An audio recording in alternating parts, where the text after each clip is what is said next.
जिस पत्थर को छीनी हथौड़ी की मार से डर लगे वो कभी मूर्त नहीं बन सकता है। और जिस खेत को हल चलाने से डर लगे वो कभी अनाज पैदा नहीं कर सकता है।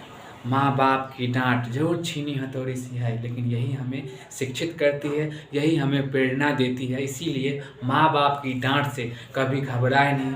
हमेशा ये चीज़ ध्यान रखिए कि वो आपको शिक्षित कर रहे हैं, वो उनके लाइफ में बीता है, इसीलिए आपको बोल रहे हैं। कभी कभी लड़का लोग फांसी लगाने चले जाते हैं, लड़के लोग फांसी लगाने के, ये सब गलत है। ये आपको सिखा रहे हैं जो सोना जितना तपता है उतना निखरता है। ठीक है, ये सब चीज़ बहम में मत रहिए। जो माँ बाप को अगर डांटता है तो मतलब हम ये कर लेंगे वो कर लेंगे, ये सब चीज़ गलत है, ये सब चीज़ नहीं करना चाहिए। पढ़े लिखे लोग इंसान है, पढ़े लिखे से सोचिए।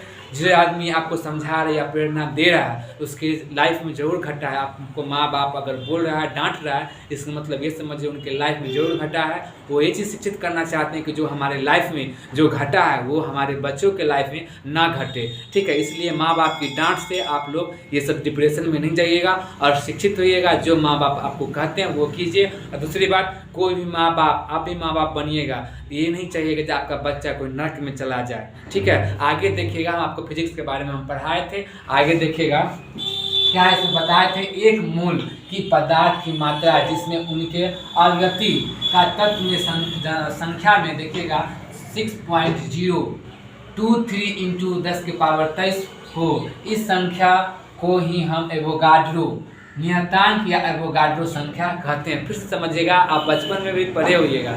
ठीक है, इसका हम क्वेश्चन आंसर भी आपको कराएंगे, तब आप लोग इसको देखिएगा। अभी जो भी हम पढ़ा रहे हैं आप उस पर ध्यान दीजिएगा। कभी भी ये चीज़ नहीं लीजिएगा कि सर पढ़ा रहे हैं हम देख लेंगे, ये नहीं, देखते चलिए। जो हम क्लास आपको दे रहे हैं इससे पहले वाला क्लास देखिएगा, स्टेप बाय स्टेप देखिएगा, तब आपको समझ में आ जाएगा।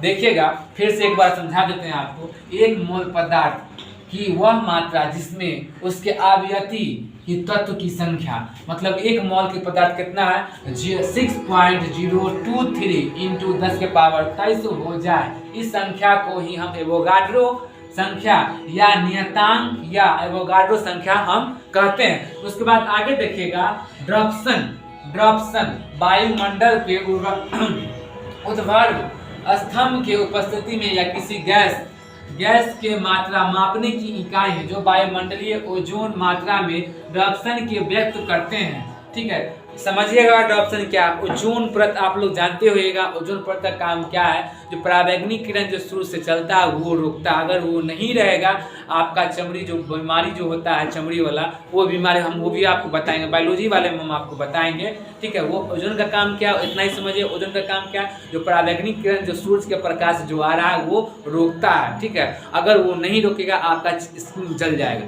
ठीक है, अब आगे देखिएगा कि क्यूसेन क्या है। क्यूसेन यह प्रभाव मापने या इकाई को क्यूबिक फीट या प्रति सेकेंड में cubic feet is the second का संक्षिप्त रूप से सामान्यतः नदियों एवं जल को क्यूसेक व्यक्त करता है। फिर से समझिएगा, क्यूसेन क्या है, यह एक प्रभाव मापने की इकाई या क्यूबिक फीट या प्रति सेकेंड।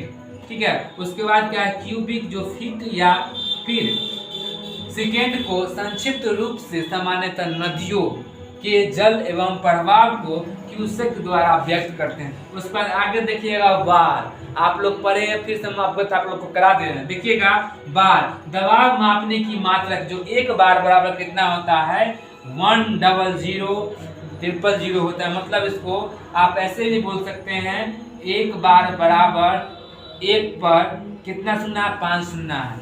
पास्कल अथवा एकदम 100 किलो पास्कल यह वर्तमान में समुद्र तल पर वायुमंडलीय दाब को बराबर रखता है। ठीक है, ये देखिए फिर से एक बार समझिएगा, बार दबाव मापने की मात्रक है जो एक बार बराबर 100 पर 000, ऐसे भी याद रख सकते हैं, 100 पर 000 पास्कल अथवा या 100 किलो पास्कल या वर्तमान में समुद्र तल पर वायुमंडलीय दाब के बराबर होता है। अब आगे देखिए,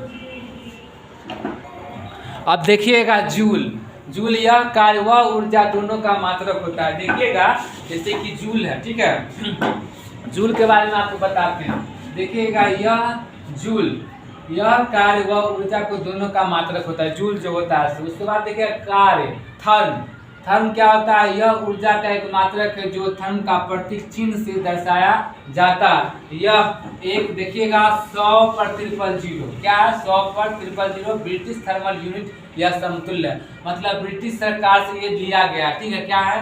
थर्म। यह ऊष्मा का मात्रक जो थर्म का प्रतीक, ठीक है, थर्म का प्रतीक या चिन्ह दर्शाया जाता है, ठीक है। आगे बताते हैं आपको हम